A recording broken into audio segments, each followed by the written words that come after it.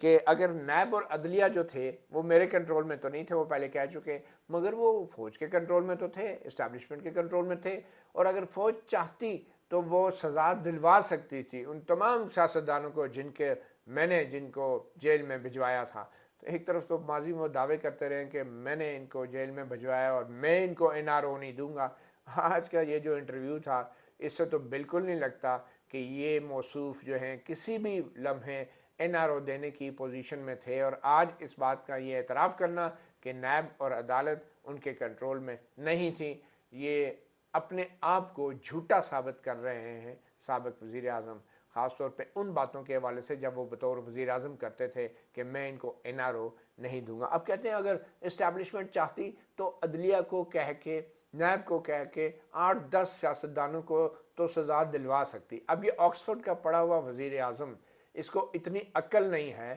کہ وہ یہ کہے کہ ہمارے ملک کی عدلیہ آزاد ہے اور وہ اپنے فیصلے آئین اور قانون کے مطابق کرتی ہے۔ وہ یہ کہہ رہے ہیں موصوف کہ فوج اور عدلیہ چاہتی تو 8-10 کو سزا دلوا سکتی تھی اور فوج نے ایسا نہیں کیا۔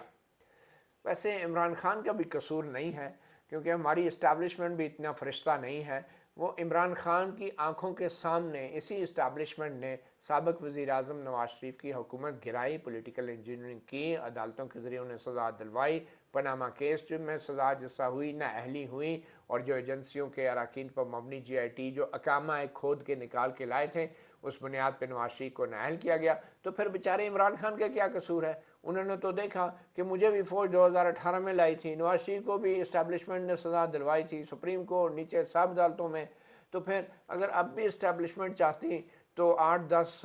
نون لیگ والوں کو سزائیں دلوا کے پیپل پارٹی والوں کو، تو موصوف کہتے ہیں احتساب کا عمل مضبوط ہوتا۔ یہ ان کی سوچ ہے، یہ ان کی تخیل کی پرواز ہے، یہ ان کے نظریات ہیں، اور یہ تحریک انصاف کے چیئرمین ہیں، بانی ہیں، جو انصاف کی تحریک ملک میں چلا رہے ہیں۔ صاف چلی، شفاف چلی، اور پھر کہہ رہے ہیں دیکھیں نا فوج نے عدلیہ پہ اور نیب پہ دباؤ نہیں ڈالا، فوج نے پریشر نہیں ڈالا۔ وہ 8-10 کو اگر وہ عدلیہ سے کہہ کے سزا دلوا دیتی تو احتساب کا عمل مضبوط ہوتا۔ یہ ان کی ڈیفینیشن ہے احتساب کی اور اکاؤنٹیبلٹی کی۔ تو بہرحال فرشتے تو دونوں طرف نہیں ہیں، لیکن یہ موصوف جو ہے نا، از اے گون کیس۔ جس شخص کو یہ نہیں پتا 3.5 سال وزیر اعظم رہنے کے بعد کہ آئین کے مطابق فوج کا سیاست میں کوئی عمل دخل نہیں ہونا چاہیے، وہ شخص کہہ رہا ہے کہ فوج نے ان کو روک کے میری حکومت کمزور کر دی، فارورڈ بلاک نہیں بننے دیا نون لیگ کے اندر۔ تو یہ عادتیں کب سے خراب ہوئی؟ یہ عادتیں تو عمران خان صاحب کی فوج نے خود خراب کی۔ آپ نے ان کو اتنا اقتدار کا جس طریقے سے لالی پاپ ان کو دے دیا ہے، تو اب وہ لالی پاپ اب ان کے منہ سے جب نکالیں گے تو پھر یہی ہوگا۔ تو ان کے نزدیک، سابق وزیر اعظم کے نزدیک، کہ جس طرح اسٹیبلشمنٹ ان کو اقتدار میں لے کر آئی تھی، اب ان کو اقتدار سے ہٹایا بھی اسٹیبلشمنٹ میں ہے۔ تو کافی حد تک عمران خان بھی جو ہیں وہ کچھ نہ کچھ کسی حد تک بے قصور لگتے ہیں، کیونکہ وہ جن حالات میں جو انہوں نے دیکھا ہے اس کے بعد تو وہ اسٹیبلشمنٹ کو ہی مائی باپ سمجھتے ہیں، اور ابھی بھی وہ یہ کہہ رہے ہیں کہ جو نیوٹرل ہوتا ہے وہ تو جانور ہوتا ہے، کہ فوج کو نیوٹرل نہیں رہنا چاہیے۔ یہ حلف اٹھاتے ہیں بطور وزیر اعظم کے آئین کا دفاع کریں گے، اور اس آئین کا جس میں کہا گیا کہ فوج سیاسی سرگرمیوں میں حصہ نہیں لے گی، اور فوجی قسم اٹھاتے ہیں اپنی پاسنگ آؤٹ پہ کمیشن لیتے وقت وہ سیاسی سرگرمیوں میں ملوث نہیں ہوں گے۔ اور یہ وزیر اعظم کہہ رہے ہیں فوج کو نیوٹرل نہیں ہونا چاہیے۔ یہ نیوٹرل تو کسی کو نہیں ہونا چاہیے، آئین اور قانون کے مطابق سب کو کام کرنا چاہیے، چاہے پولیس ہے چاہے فوج ہے۔ اچھا، یہ ساری صورتحال سے لگ یہ رہا ہے کہ اب جس طریقے سے عمران خان نے دیکھ لیا کہ فوج نے جو کچھ کیا سابق حکومت کے ساتھ، نواز شریف کی حکومت کے ساتھ، تو اب عمران خان صاحب نے جب اتنے بڑے بڑے کچھ کراؤڈ دیکھے، کچھ جلسے ان کے اچھے ہو گئے، جیسے کراچی میں الطاف حسین کے بھی بڑے بڑے جلسے ہوتے تھے تو ان کے بھی ہو گئے، تو یہ کچھ زیادہ خود اعتمادی کا شکار ہو گئے ہیں۔ اب یہ کوشش کر رہے ہیں کہ فوج جیسے ادارے کو بلیک میل کیا جائے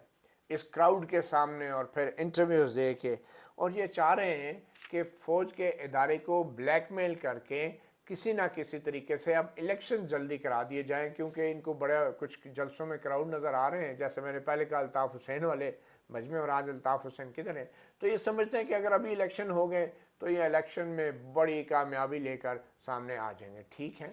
عوام کو غصہ ہے امریکہ کی ریشہ دوانیوں کے اوپر، ماضی میں بھی امریکہ ایسا کرتا رہا ہے، مگر پھر یا تو امریکہ نے سازش کی، وہ امریکی اہلکار نے جب دھمکی لگائی، یا تو اس کے بعد سازش شروع ہوئی، یا پھر اس سے پہلے کی، کیونکہ عمران خان پھر کبھی کہتے ہیں امریکہ کی سازش تھی، کبھی کہتے ہیں نہیں فوج نے نون لیگ کے لوگوں کو شامل نہیں ہونے دیا، فوج نے عدلیہ پہ پریشر نہیں ڈالا، تو کبھی کہتے ہیں یہ اسٹیبلشمنٹ کی سازش تھی۔ تو ابھی تک سابق وزیر اعظم عمران خان یہ فیصلہ نہیں کر پائے کہ یہ سازش آخر تھی کس کی، امریکہ کی تھی یا ہماری اپنی اسٹیبلشمنٹ کی تھی۔ تو یہ ساری صورتحال کے اندر سچی بات تو یہ ہے کہ یہ پریشر بڑھا رہے ہیں، اور یہ پریشر جو لگ رہا ہے یہ فوج کے ادارے کے اوپر نہیں بڑھا رہے ہیں، یہ صرف اور صرف جنرل باجوہ کے اوپر پریشر بڑھا رہے ہیں۔ کبھی ہم دیکھتے ہیں کہ نون لیگ کی طرف سے پشاور والے جنرل پہ جب تنقید ہوتی ہے تو پشاور والے جنرل جو ہیں اپنے آپ کو تنہا محسوس کرتے ہیں، اور کبھی اب ہم دیکھ رہے ہیں کہ سابق وزیر اعظم کی طرف سے فوج کی موجودہ قیادت آرمی چیف پہ جو تنقید ہوتی ہے، اب کچھ خبریں کہہ رہی ہیں کہ نام لے کے تنقید کی گئی، تو اس سے پھر آرمی چیف، کیونکہ اب نومبر میں ان کی ریٹائرمنٹ ہے، تو یہ جتنا پریشر بلڈ کیا جا رہا ہے سابق وزیر اعظم عمران خان کی طرف سے، تو یہ اسٹیبلشمنٹ یا فوج کے اوپر نہیں ہے، یہ ان کی پوری کوشش ہے کہ جنرل باجوہ کے اوپر دباؤ بڑھایا جائے، اور اس حد تک بڑھا دیا جائے کہ یا تو وہ فوری طور پہ الیکشنز کا اناؤنس کریں، اور اگر الیکشن کا اناؤنس نہیں بھی کرتے تو پھر ان پہ دباؤ اس لیے بھی بڑھایا جا رہا ہے کہ وہ اپنے عہدے سے مستعفی ہو جائیں، اور یہ سابق وزیر اعظم کی ایک پوری کوشش ہے، کیونکہ سابق وزیر اعظم یہ جان چکے ہیں کہ اب جو ہے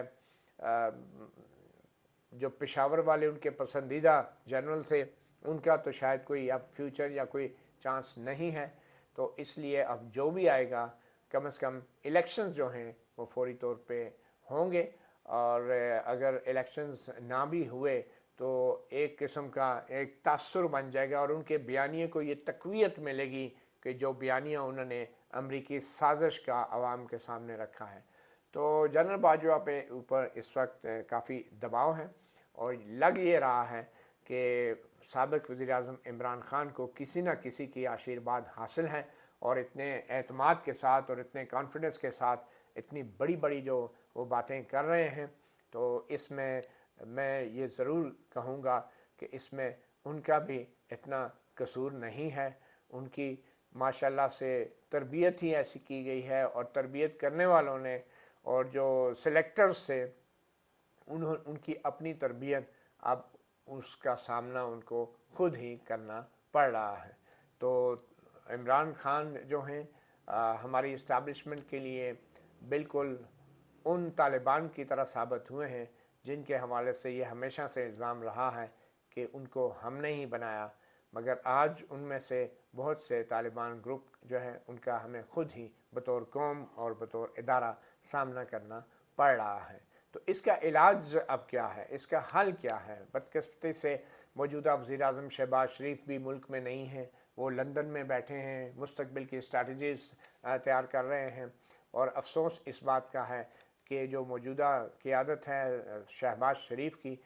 اس کو ایک کمزور قیادت سمجھا جاتا ہے جس میں فیصلے کرنے کی اور خاص طور پہ مشکل فیصلے کرنے کی صلاحیت موجود نہیں ہے۔ اب دیکھنا یہ ہے کہ کیا یہ نون لیگ کی حکومت انہی تمام چیلنجز کے ساتھ ہی آگے بڑھے گی، یا فوری طور پہ ملک میں عام انتخابات کی طرف جائے گی؟ اور اس حوالے سے جو ذرائع بتا رہے ہیں اور جو اشارے مل رہے ہیں کہ کوئی حکمت عملی ضرور تیار ہوئی ہے جو اب حکمران اتحاد کی جو جماعتیں ہیں، جو اتحادی جماعتیں ہیں، ان کے سامنے رکھی جائیں گی۔ مگر بہرحال جی بڑا اچھا لگ رہا ہے، یہ وہ لوگ تھے جنہوں نے 2018 کے الیکشنز میں مل کر